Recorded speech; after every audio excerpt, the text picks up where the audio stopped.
Um, nature, self, and self-awareness. Wait lang po.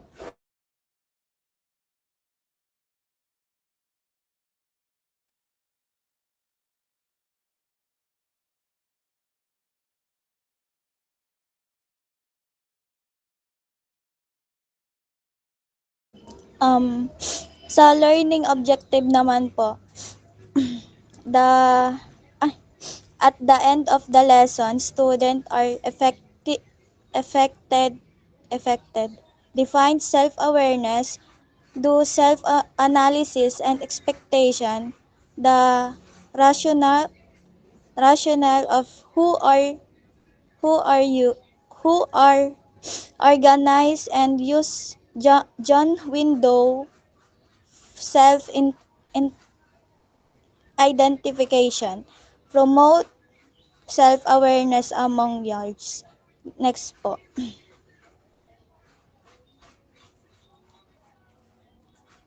Sa learning content naman po ay every man is three men, the man he thinks he is the man others think he is, and the man really is. Next po.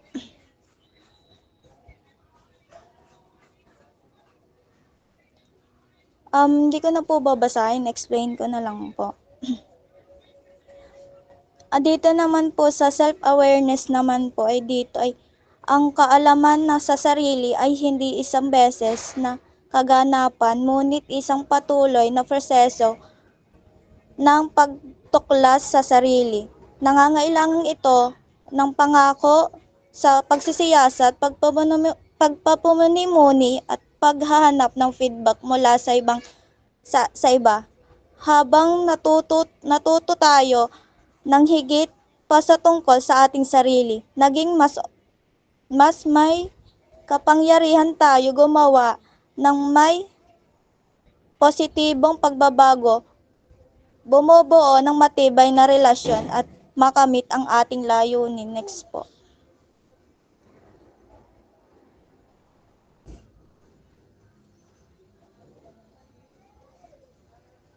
Sa ano naman po, understanding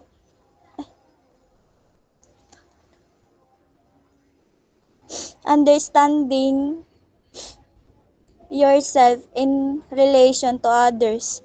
Ito naman po ay ang kaalaman sa sarili ay nagpapahintulot sa inyo na makita ang inyong sarili sa pamamagitan ng mga mata ng iba na maunawaan kung paano naapekto sa kanila ang iyong mga aksyon at salita.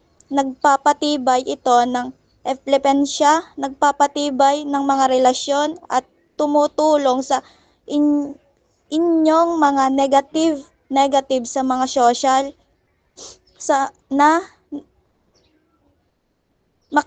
pakikiugnayan ng mahigit pa sa pagiging sensitibo. Developing and implementing a sound self-improvement program. Ito naman po sa pamamagitan ng pagkikilala sa inyong mga kalakasan at kahinaan, maaari kang lumikha ng isang inaakmang plano para sa pagpaplano. Maaari mong tukuyin ang mga lugar para sa pagpapabuti, pagtakda ng mga katotohanan, layunin at bumubuo ng mga diskarte upang makamit ang mga ito na mahantong sa isang mas kasiyasiya at tiwala sa iyo. Settings, improvement, life of career goals.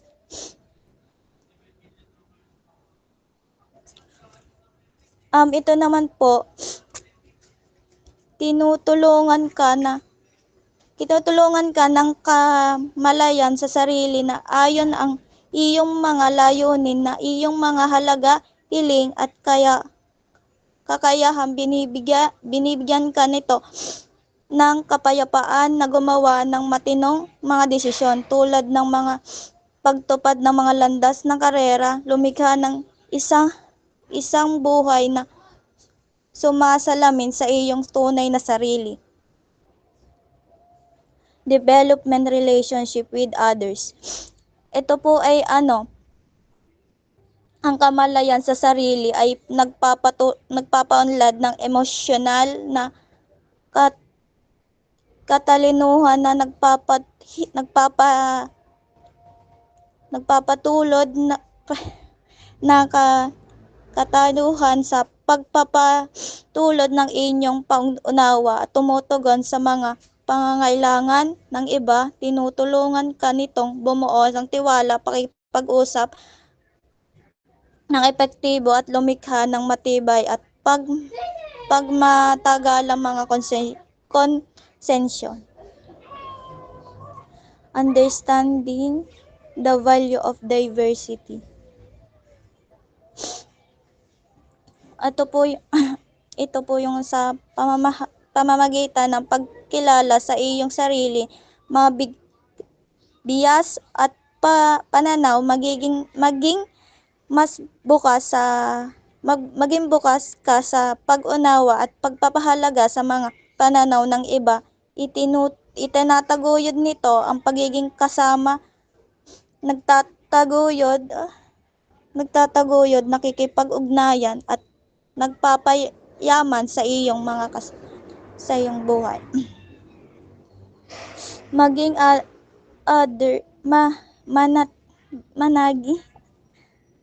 manage others effectively. Binibigyang daan ka ng kayamanan sa sarili na namumuno ng mga implementaryang pag-unawang maaari kang mag-udyok sa iba,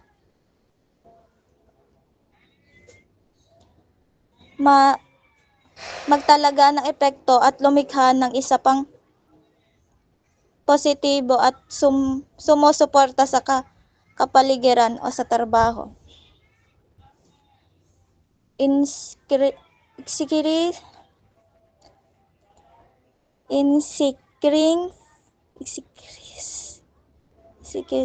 productivity. Kapag naunawaan mo ang iyong mga kasalanan at kahinaan, maaari mong ituon ang iyong enerhiya sa mga gawaing naaayon sa iyong mga kakayahan at hilig. Pinapataas nito ang kahusayan, binabawasan ang stress at humahantong sa higit na produktibo. Increasing your ability and contribute organizations, your community and family. Binibigyan ka ng kamalayan sa sarili na magkaroon ng positibong epekto sa mundo sa paligid mo. Maaari kang mag-ambag ng inyong mga natatanging talento at kasanayan sa mga organisasyon, magboluntaryo sa iyong komunidad at bumuo ng matibay na sumuporta sa mga relasyon sa pamilya. Next po.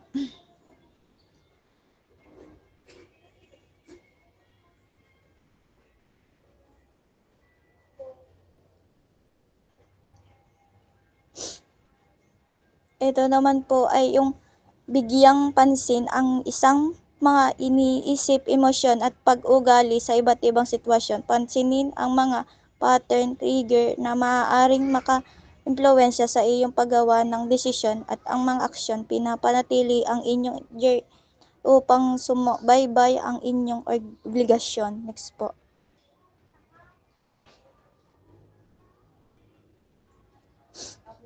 Self-analysis.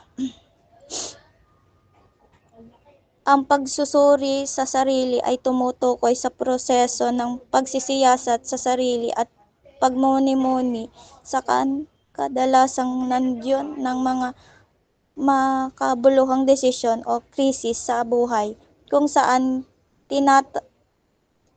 tinatasa ng mga individual ang kanilang sarili mag-isip ng emosyonal at pag-uugali. Ang pagmumuni-muni ay sa sarili, ito ang sinasadyang kalooban, iniimpluwensya ng ating pamantayang lipunan. Next po.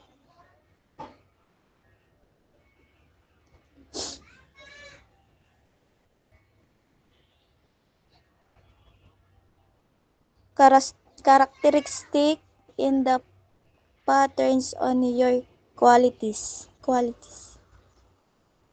Ang personalidad ay tumutukoy sa katangian o katangian ng isang tao na tumutukoy sa kanilang pag-uugali, pag-iisip, emotion at damdamin.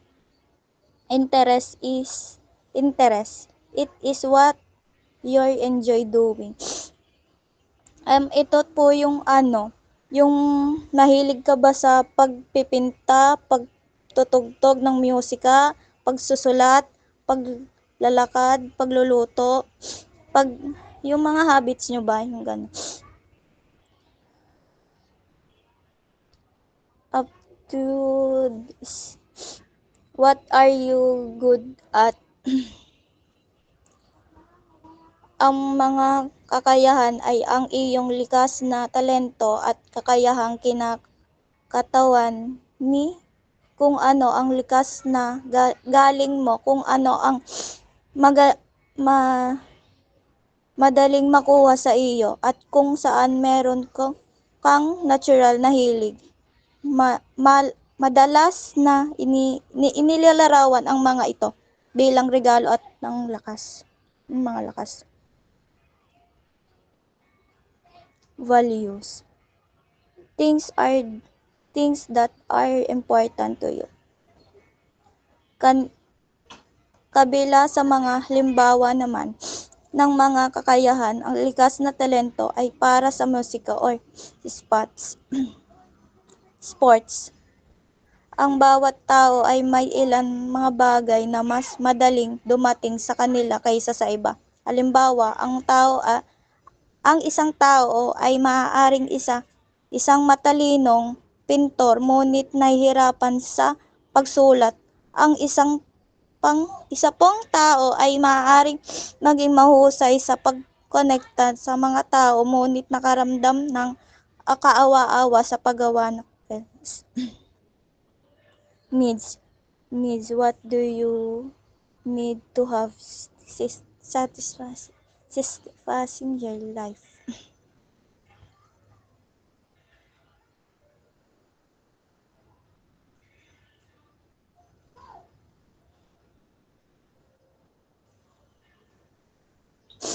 Ang mga mahalaga, iisang mahalagang kompas ay naglalakbay ng pagkus sa sarili. Kinakatawan nila ang mga pangungunita, sakripisyo na gumagabay sa mga desisyon at aksyon na humuhubog sa direksyon ng iyong buhay. Choices. Spins your priorities. Ang mga pangangailangan ay ang mga mahalagang elementos na kailangan mo para sa isang kasiyasiya at kasiyang-siyang buhay. Siya ang mga bagay na nagpapasaya sa iyong malusog, kontento. Maaari silang maging spiritual, emotional, social, o spiritual. Next reporter na po.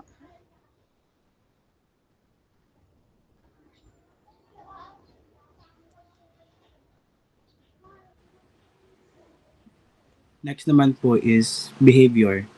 Behavior is defined as the way we carry ourselves, the way in which we act. Patterns of behavior develop through our reactions to events and actions over a period of time. Behavior daw po is, dito po nagde-develop yung ating reactions on the situations. And kung paano natin dinadala ang ating sarili and how we show and act or response to the others. It influenced by our feelings, judgments, beliefs, motivation, needs, experiences, and opinion of others. Behavior consists of 4 components, which includes the following: motivation, modes of thinking, modes of acting, modes of interacting. Motivation is what makes you act in order to gain satisfaction. It could be intrinsic or extrinsic in nature. Ang motivation po is yung reason kung bakit ginagawa mo yung isang bagay to gain satisfaction. It serves us to be active and to be energized. And when we say intrinsic and extrinsic is extrinsic, you are motivated for an external rewards, while intrinsic is you are motivated for personal desire. For example of extrinsic, you are motivated to learn new skills to achieve a promotion, while intrinsic is you are motivated to learn new skills for personal development. The second is modes of thinking is the way your brain process the information it receives and make judgment. Ito naman po yung proseso ng utak natin sa mga information na nare-receive natin and kung paano nabubuo yung judgment. The third one is modes of acting. It's the course of action that you apply in a given situation. It is how you react with respect to stimuli, events, news, people, thoughts, and feelings. Modes of acting po is an act or expression na pinapakita natin sa iba't ibang sitwasyon. And the last one is modes of interacting. It's the way we communicate and share ideas, opinions, and feelings with others. Ito po yung kung paano tayo nakikipag-interact sa iba by changing thoughts and ideas. Johari Window Model. Johari Window Model was developed by two psychologists, si Joseph Fluff and Harrington Ingham. Johari Window Model, these two psychologists was developed by, Johari Window Models developed to help us become more aware of ourselves. It focuses on understanding what visible or not to us and others. Johari Window Model has four parts: the arena, blind spots, mask, and unconscious. The Johari window has four quadrants that represents oneself. The quadrant 1, the open self, or the arena. This refers to what you and others know about you. Quadrant 1 is it's known to self and known to others. This means kilala mo ang sarili mo and kilala rin ng iba kung ano yung ugali mo. For example, alam mo sa sarili mo na masipag ka and alam din ng iba, alam din ng mga kasamahan mo or nakapaligid sa iyo na masipag ka. That's why this quadrant called an open self. The quadrant 2 is the blind self, or the blind spot. Refers to your description based from others' assessment which you are completely unaware. This quadrant 2 is unknown to self but known to others. This quadrant talk about being unaware, only the other person seeing. Example po is, hindi mo alam na masungit ka. Napag-uusapan na ng lahat na ganun ka pala. Just like, hindi ka aware sa sarili mo na masungit ka, pero yung ibang tao ang nakakaalam kasi nakikita sa iyo. The third quadrant is the hidden self or the mask. The hidden area refers to the things that we want to be kept hidden to others. It's opposite on the quadrant 2, known to self but unknown to others. This means, kilala mo yung sarili mo pero hindi alam ng iba ang ugali mo yun. Example po is, ikaw ay iyakin. So, ang tingin ng tao sa iyo is masungit ka, but in reality, iyakin ka talaga. Kasi hinahide mo kaya hindi nila alam.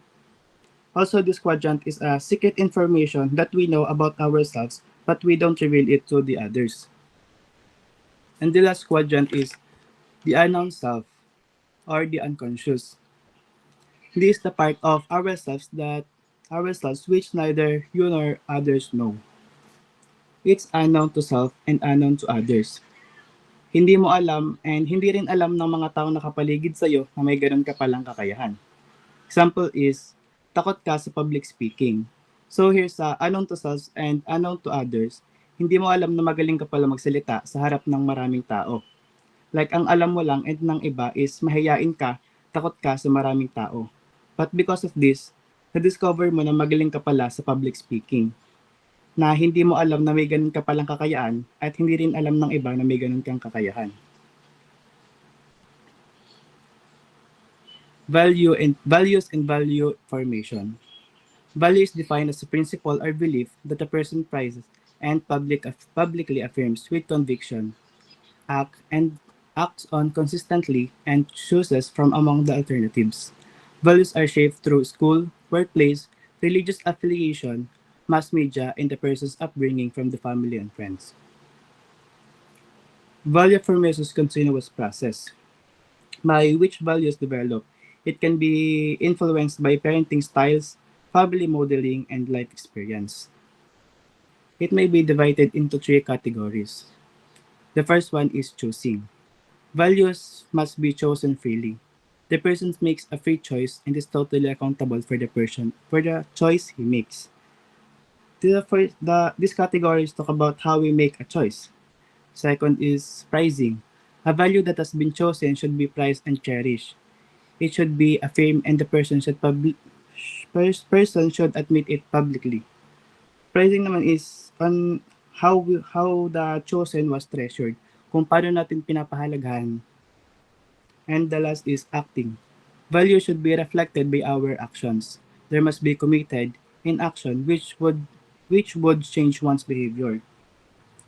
This acting naman is doing something with the choice.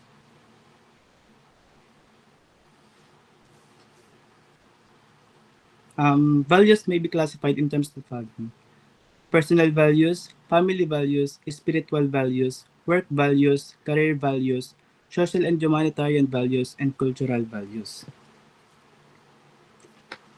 Personal development plan is a plan designed to achieve your goal and professional goals considering a priority. Ito yung goal setting, which is key to self-development. A document that outline your goals, that step you will take to achieve them, and how you'll measure your success. It can be your roadmap for your professional and personal growth. And here's a sample template for a personal development plan that can help you to achieve your goal by writing what do I need to learn, what step I will take to get there, what resources or support do I need, what is my success criteria, what is the tentative date of getting it done.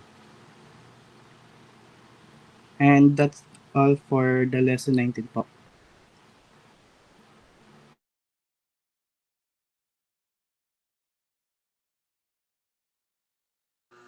Okay, tapos na po.